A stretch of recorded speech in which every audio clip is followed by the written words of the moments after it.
Hi guys, this is Derek from Pacific Coast Auto, and we're looking at a 1992 Toyota Aristo. This one here with the 2JZ engine, but this one does not have the twin turbos of the V300. And so this one here has the inline 3-liter non-turbo version, and probably one of the more reliable engines. It's completely under stress when it has no turbos on it, and this is the same engine that's in the GS300 back home.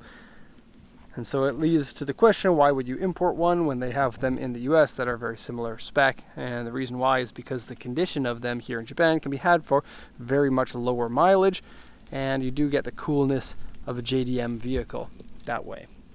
Now, I have no engine running right now on request for the owner of the car. He said for the walk around, don't leave the engine running, and so we're not going to leave the engine running. But the engine does run flawlessly, no troubles at all, smooth and nice, and the inline 6-cylinder, the inline 6-cylinder is an engine that's going away these days, and it's really a shame because they are so smooth and so nice. I'm going to close this up, I'm going to open it up. Just want to show you one thing. The battery tie-down strap here is not connected.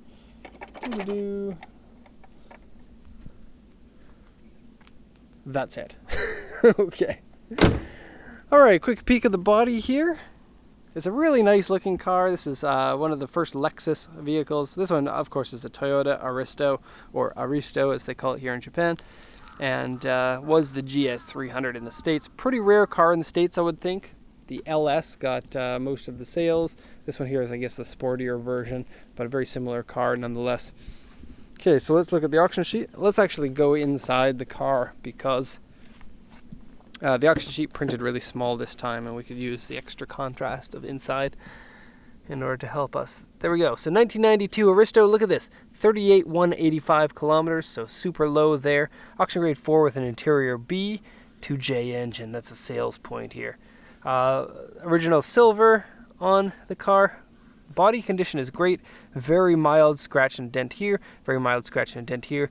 Actually, this one here is a little bit sharp, so it is noticeable. We'll go around the vehicle and I'll show you that. No other sales points. Now, you probably noticed the taped up window. It says right here, left front power window is taped up and doesn't work. Doesn't close. Seems like it's a regulator that's broken. The switch actually actuates things inside, but doesn't raise or lower the window. Andrew came over here the other day and very meticulously taped up the window for the customer. So thank you, Andrew, for that. Make sure it doesn't leak or anything. It's been taped up very well. Andrew deserves a thumbs up or a kiss. Not from me. Okay, aftermarket wheels with a question mark. You tell me. They look aftermarket to me, but they kind of look like a wheel that would be a stock wheel on a car nowadays. Various scratches and dents. Interior is slightly dirty. Underside has been painted with a question mark on it. And then A2 is probably the biggest damage on the car, is a scratch, medium scratch on the front bumper. So let's take this and put it over there. And now I get to talk about how good of a deal it is to buy the non-turbo version of the car. And so this version of the 2J puts out 230 horsepower, which is definitely no slouch. I've driven it only slightly. Feels very, very responsive and nice, and doesn't feel underpowered to me. It is kind of a large sedan, but compared to today's cars, it's not really that heavy, I would say. And so the vehicle still feels good, and having the wishbone suspension front and rear gives you a really nippy feeling for a car that's this size. And so it doesn't feel underpowered, it's just the other one feels overpowered. JDM tree, there we go. And so if you get the one without the turbos, you can get much better condition for your money, of course. These are a good chunk less than the turbo versions of the car.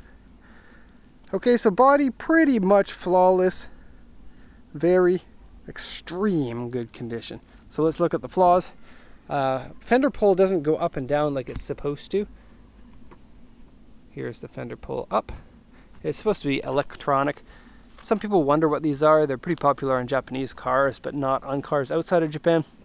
Here in Japan, the streets are really narrow, This is a really wide street by Japanese standards for how close into the inner city this is. And a lot of times with a really tight street, you need to know where the front of your car is because you're sitting opposite there and you don't know where your front bumper is. So by seeing this, you can tell that's exactly where your corner is. And so that's the area you need to avoid touching against the wall. And it looks like this person was not using their fender mirror because they got scratchies. Not on the corner, actually.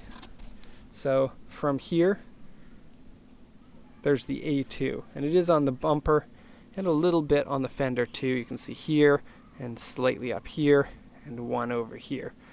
You could probably polish this down a little bit, but it would definitely still be visible. Okay.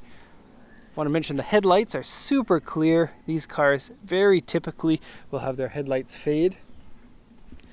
Because these ones are clear, I would think that this car spent a lot of its time undercover. And then here's the dent on this side. This is the one on the other side I couldn't find.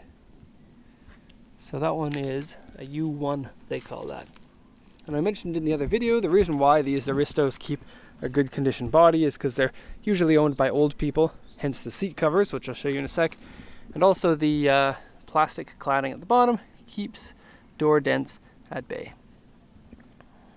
Okay, there's a little bit of tape residue from the old window covering that the people at the auction put on. And be careful taking that off. You don't want to damage the paint. This tape that we use doesn't damage your paint. It's used for painted surfaces. And okay, let's just look at the back. Ooh. And the looks of these cars are getting better every year, I think. Taillights are kind of unique, if you can actually see them. One flaw of this camera, you can't change the exposure on the go. Okay, aftermarket wheels, 235s in the front, 255s in the back, and so they're actually pretty meaty, even though they don't really look like it. I think they're nice though. It kind of suits the look of the vehicle. And now let's look at grandpa seat covers, or grandma seat covers, whatever you want to call them. These are becoming quite popular as people realize that they've been in Japan since like the 1950s or 60s, or I don't know. They're like a half seat cover made with lace. And they're official Toyota or Nissan or whatever company. Toyota and Nissan are really the two companies that do this. Seems like mostly Toyota has them. And I love them. Very, very cool. I don't know if these ones are the stock ones. I always thought that the stock ones say Aristo right on the lace, or Toyota. Oh yeah, they do. Haha. Okay, right there. Just in the same color stitching as the lace. Okay, steering wheel is in good shape. Well, the battery's dead on this car. But I'll just, it might be, yeah, it's good enough to show you the gauges. Kind of 90s look to them. Turn that off now. Really easy climate control to use. CD player, tape deck, or iPod dock here. Haha, there's a funny joke I haven't said in a while. This doesn't work properly. It's not stuck in there. There we go. Shifting is super smooth. The fender pull doesn't work. The air purifier does work. Just set that off though. Lots of speakers. Look, speaker, speaker, speaker. And then more in the back with a sub. Look at that right there. Ooh. Okay. Power seats. Something funny. All of it works okay except for this one here. So this one here, you're supposed to go up and down to move the back of the seat up and down. It doesn't work on this side. And then the one on the other side growls at you like when you're trying to move it forward and backward. Actually, no. Only when you're moving it forward it does that. Okay. I did show you the back seats. I'm going to show you the trunk here. The trunk came with JDM goodies. Look at that. And the trunk dampers don't work. And so the trunk is heavier and might fall on your head, so be very careful about that. Ooh, JDM dump truck.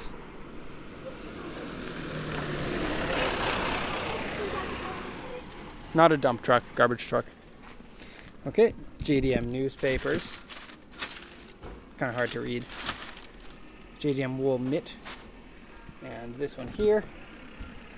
I think we're actually sending this one to the customer on his request, but I would highly recommend washing it before using it.